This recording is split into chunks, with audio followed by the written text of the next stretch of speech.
जय श्री कृष्ण। आप सभी को अक्षय तृतीया की बहुत बहुत शुभकामनाएं। जैसे कि आज महालक्ष्मी योगिनी साधना बहुत सारे साधकों ने की है, उन सभी को बधाइयां। और करना भी चाहिए, क्योंकि जब आपको सिद्धि मिलती है, जब आपको शक्ति मिलती है, वो तो पग पग पे आपकी सहायता करती है। आज हम बताते हैं आपको हमारे गुरु के विषय में कि हमारे गुरु के साथ जो शक्तियां थी उनकी कैसे सहायता करती थी। जैसे कि हमारे जो गुरु थे, उनको जो शक्ति प्राप्त हुई थी उनकी ईमानदारी और मेहनत की वजह से प्राप्त हुई थी। उन्होंने साधनाओं का ज्ञान बाद में प्राप्त किया था, उन्हें पहले से ही जो पैतृक सिद्धि थी वो प्राप्त हुई थी, यानी कि उनके भी पिता की जो सिद्धि थी वो उनको प्राप्त हुई थी, क्योंकि वो मन के सच्चे थे, मेहनत करते थे, कोई गलत कार्य नहीं करते थे। इस वजह से उन्हें सिद्धि स्वतः प्राप्त हो गई थी। तो उनके साथ क्या होता था, जब उनको सिद्धि प्राप्त हुई, जो मुख्य सिद्धि, जो मुख्य देवता उनको प्राप्त हुए थे, उन देवता के साथ 4 और सेवक देवता चलते थे, जो कि उन प्रमुख देवता के आदेश पे कार्य करते थे। ये अदृश्य रूप से चलते थे, जो कि जिनका आभास हमारे गुरु को होता था। वो कहीं भी जाते थे तो ये देवता उनके साथ सदैव उपस्थित रहते थे। किसी भी अधिकारी कर्मचारी के सामने भी जब हमारे गुरु जाके खड़े होते थे तो अधिकारी कर्मचारी अपनी सीट पे खड़े हो जाते थे हाथ जोड़ के। ऐसा एक अजीब सा सम्मोहन उनके अंदर था कि जैसे ही व्यक्ति की नजर उन पर पड़ती थी तो वो उनको सम्मान देना शुरू कर देते थे। यही उनकी शक्ति का प्रभाव था। जब भी कोई व्यक्ति अपनी समस्या लेकर उनके पास आता था कि हमारे घर पे किसी ने कुछ कर दिया है, या हमें कुछ नजर लग गई है, या किसी प्रकार की कोई ऊपरी बाधा हमें आ गई है, तो ये चीज हमारे गुरुदेव देखते से समझ जाते थे। और इसके लिए कोई बड़ा विधि विधान नहीं करते थे, बल्कि अगर वो सिर्फ जो राख होती है, अगरबत्ती जलती है, उसकी जो राख गिरती है, या फिर आप गोबर का कंडा जला के उस पर जो धुनी डालते हैं, उसकी जो राख गिरती है, सिर्फ वो राख उठा के भी दे देते थे कि इसको तुम खा लो, तो भी सामने वाला ठीक हो जाता था। क्योंकि जब वो ऐसा कार्य करते थे तो जो उनको देवता जो सिद्ध हुए थे, जो उनके शरीर में भी आते थे, सवारी भी आती थी, वो देवता अपने आशीर्वाद से वो कार्य करते थे। यानी कि ये उठा के कुछ भी दे देंगे तो वो देवता को ये समझ में आ जाता था कि ये क्रिया जो ये करना चाहते हैं, तो वो देवता वो क्रिया करते थे।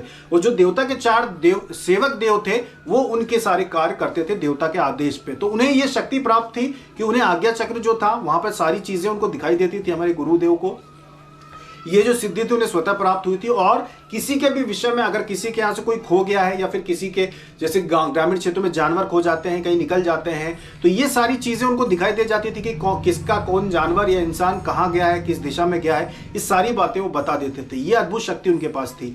जिनके पास भी शक्तियां होती, सिद्धियां होती, एक बात ध्यान रखना कि अच्छी चीजें तो बता देते हैं, लेकिन बुरी चीजें नहीं बताते। जैसे किसी के साथ कुछ बुरा होने वाला है तो वो बताते नहीं, क्योंकि उसको बदला नहीं जा सकता। ना अच्छी चीजों को बदला जा सकता, ना बुरे को होने को बदला जा सकता है। समय ऐसा होता है कि भले ही आपको आभास करा दे, लेकिन वो चीज होकर रहती है। चाहे आप प्रयास करें तो उससे थोड़ा बहुत भी अगर आप प्रयास करेंगे तो ठीक एक दिन पहले आप सब भूल जाएंगे कि क्या होने वाला है, और चीजें होके रहती हैं। तो ऐसा होता है। तो जब कोई देवी शक्ति आपको प्राप्त हो जाती है, चाहे वो अपने योगिनी साधना की हो, अप्सरा साधना की हो, या फिर आपने अपने घर के किसी भी देवी देवता की साधना की हो, तो वो सदैव आपके साथ उपस्थित रहते हैं।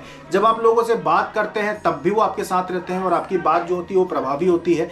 जब आप लोगों से कुछ कहते हैं तो लोग आपकी बात सुनते हैं। आपके अंदर एक विशेष आकर्षण भी पैदा होता है कि जब आप लोगों से बात करते हैं तो वो आपसे आकर्षित भी होते हैं। साथ में आपका मन भी बदलता है। जब आपको कोई सिद्धि प्राप्त हो जाती है तो अपने आप ईमानदार बनना शुरू हो जाते हैं, अपने आप दयालु होना शुरू हो जाते हैं, आप लोगों पे दया भी करना शुरू हो जाते हैं। अपने आप आपके अंदर एक मातृत्व भाव पैदा होता है, जिससे आप लोगों की दुख को समझते हैं, लोगों पे आपको दया भी आती है। तो एक प्रकार से आपका स्वभाव शक्तियों के साथ में होने की वजह से बदलता है। आपके मान लीजिए ऑफिस में 10 लोग हैं, 10 लोग में अगर 8 लोग आपके दुश्मन हैं, जो कि आपका बुरा चाहते हैं, लेकिन जब आपके साथ कोई देवी शक्ति आ जाती है तो वो 8 लोग जो आपका बुरा चाहते हैं वो आपका बुरा कर नहीं पाते, बल्कि उनके साथ बुरा होना शुरू हो जाता है। उनसे ऐसी गलतियां होना शुरू हो जाती हैं कि वही उस ऑफिस को छोड़ के चले जाते हैं, लेकिन आपका कोई अनिष्ट नहीं कर पाते। तांत्रिक क्रियाएं करने वाले लोग, बुरा करने वाले लोग हर जगह उपलब्ध होते हैं। अगर आपके ऑफिस में, आप सरकारी नौकरी में है, प्राइवेट नौकरी में है, अगर ऐसा कोई व्यक्ति है तो वो आपका बुरा करना भी चाहे, अगर कोई भी देवी शक्ति आपके साथ रहेगी तो आपका बुरा नहीं कर पाता है। जब भी देवी शक्ति आपके साथ में होती हैं तो आपके घर में सभी लोग, चाहे वो बच्चे हों चाहे बड़े हों, उनकी जो बुद्धि होती है वो सही काम करती है और वो सही दिशा में आगे बढ़ते हैं। एक ऐसा व्यक्ति जिसके घर में किसी भी देवी देवता का पूजन होता हो, उस घर के बच्चे कभी भी ऐसा कार्य नहीं करते जिससे उनका जीवन बर्बाद हुआ। सदैव वो अच्छा काम ही करते हैं। नशा, शराब, ऐसी चीजों से ऐसे घर के बच्चे बच जाते हैं, भाग्य अनुसार बच जाते हैं, क्योंकि इनके घर में देवी देवताओं का पूजन होता है, देवी देवताओं की सिद्धियां होती हैं। तो ऐसे घर के जो लोग होते हैं वो इन चीजों से बच जाते हैं। जिनके घर में देवी देवताओं की सिद्धि होती है, ऐसे लोग कोई भी व्यापार करते हैं तो उसमें उनको चारों तरफ से लाभ होता है।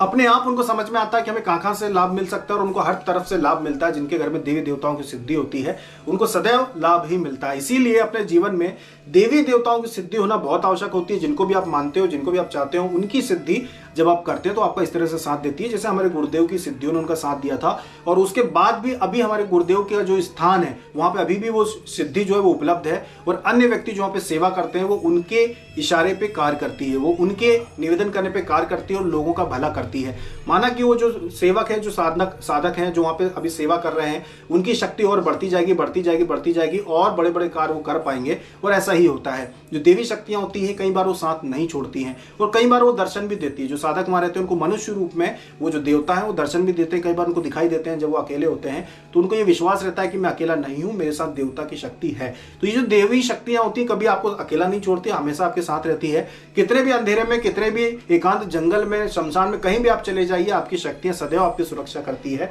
और आपको कभी भी अकेला नहीं छोड़ती। तो ये थी एक छोटी सी जानकारी देवी शक्तियों के ऊपर कि ये आपको किस तरह से सहायता करती है। ये आपको हर तरह से सहायता करती है, चारों तरफ से सहायता करती है, और आपके जीवन में सदैव अच्छा शुभ कार्य ही होता है। ये थी जानकारी देवी शक्तियों के ऊपर। अभी तक के लिए इतना ही। जय श्री कृष्णा।